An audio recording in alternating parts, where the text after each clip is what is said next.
Hey everyone, and welcome. Today we are going to dive into something that's, well, at the absolute core of programming, repetition. How do you get your code to do things over and over without you having to write it over and over? We're going to figure that out by mastering Java's super powerful set of tools called loops. So, let's start with a really simple question. Imagine you need your program to do something. Say, print hello world to the screen. Not once, but 100 times. How would you actually do it? This is a problem every single person bumps into when they start coding.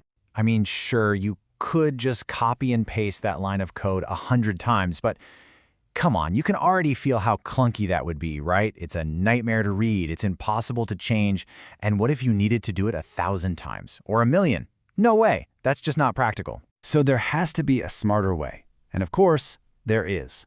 The elegant, powerful solution is the loop. This is the real secret to making the computer do all the boring, repetitive work for you, and it's exactly what we're going to get good at today. I want you to think of loops like a specialized toolbox. You wouldn't use a hammer to turn a screw, right? Same idea here. Different jobs call for different kinds of loops. So we're going to start with the first type, loops that run based on whether a certain condition is true or false. Our first tool from the toolbox is the while loop. You can think of this one as a really cautious gatekeeper. Before it runs any code, it stops and asks a question. If the answer to that question is true, it lets the code run one time. Then it comes back and asks the question all over again. And you can see that gatekeeper right here. We start a counter variable, count, at 0. The loop immediately checks, hey, is count less than 3? Well, 0 is less than 3, so yep, the code inside runs, and then we add 1 to our counter. It does this again for 1 and again for 2. But as soon as count hits 3, the gatekeeper asks the question, gets a false, and the loop stops completely. And that count plus plus part, that is absolutely crucial. If you forget it, count would stay at 0 forever, the condition would always be true, and you'd have yourself an infinite loop. A classic rookie mistake. Okay, next up, we've got the do-while loop. Now this is kind of like the while loop's more impulsive twin. Its big thing is that it acts first and asks for permission later. It is guaranteed to run the code inside at least once before it ever even looks at the condition. And this right here is the whole story. The while loop is cautious. It checks first. If the condition is false from the very beginning, the code inside will never ever run, 0 times. But the do-while loop just barges right in, runs the code once, and then checks to see if it should do it again. So the choice is simple. Do you need to guarantee that your code runs at least one time no matter what? If so, you want a do-while. All right, so those loops are great when you don't know how long you'll be running. But what if you do? What if you know, right from the start, I need to do this task exactly 10 times?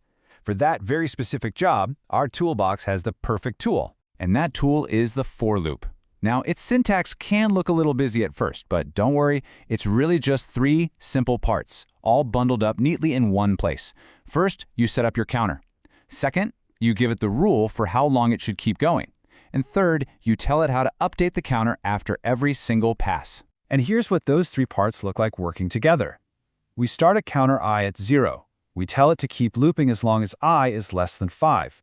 And after each run, we add 1 to I with I++. What's the result? A super clean, predictable loop that runs exactly 5 times. This is your go-to whenever you have a fixed number of repetitions. Now, a super common thing you'll do in programming isn't just counting, it's going through a list of items. Like visiting every song in a playlist or checking every product in a shopping cart. For this, modern Java has an even cleaner, way more readable tool for us. This is the enhanced for loop, but honestly, pretty much every programmer just calls it the for each loop. Its entire job, its reason for existing, is to grab a collection of things and visit every single one in order. And the best part? You don't have to manage any counters or indices. It does all that boring work for you so you can't mess it up. I mean, just look at how readable this is. It almost sounds like a plain English sentence, right? For each string, which we'll call item, found inside this collection, do something with it.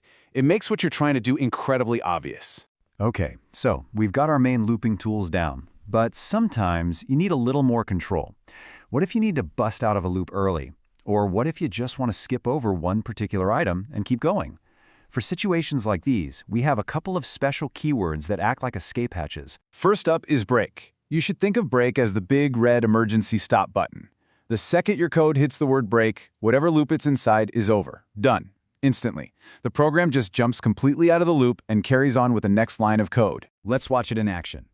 This loop wants to count from 1 to 5. But we've put a little trap inside. If I ever equals 3, we hit the break statement. So it prints 1, then it prints 2. On the next pass, I becomes 3, the if condition is true, and bam, break is triggered. The loop terminates right then and there. It never even gets to 3, 4, or 5. Now, our other keyword is continue. This isn't an emergency stop. It's more like a skip this one button. When your code hits continue, it just ends the current trip through the loop and tells it to jump right back to the top to start the next one. Okay, same example, but we swapped in continue. Watch the difference. The loop prints 1, then it prints 2. When I becomes 3, the if is true and it hits continue. The loop says, okay, skipping the rest of this round. So it never runs the print statement. And it just goes straight to the next iteration where I is 4. Then it finishes up, giving us an output of 1, 2, 4, and 5. See how it just skipped 3? All right, so to pull this all together, here is your quick and dirty guide. Use a while loop when you don't know the count, and it's possible you might not need to run even once. Go for do while when you don't know the count, but you have to run it at least one time. Grab a for loop when you know exactly how many times you need to go. And finally, for just visiting every item in a list, the for each loop is your best friend. It's clean, safe, and easy to read. You know, this quote really gets to the heart of why we even learn this stuff. Loops are fundamental because they let us automate all the tedious, boring tasks. They let the computer do the grunt work, which frees up our brains to go solve the bigger, more interesting, more creative problems. That's the real magic of programming. So, there you have it. We've gone through the entire toolbox for iteration in Java. You know the different tools, you know their strengths, and you know how to control them. The tools are officially in your hands now. So the only question left is, what are you going to build with them?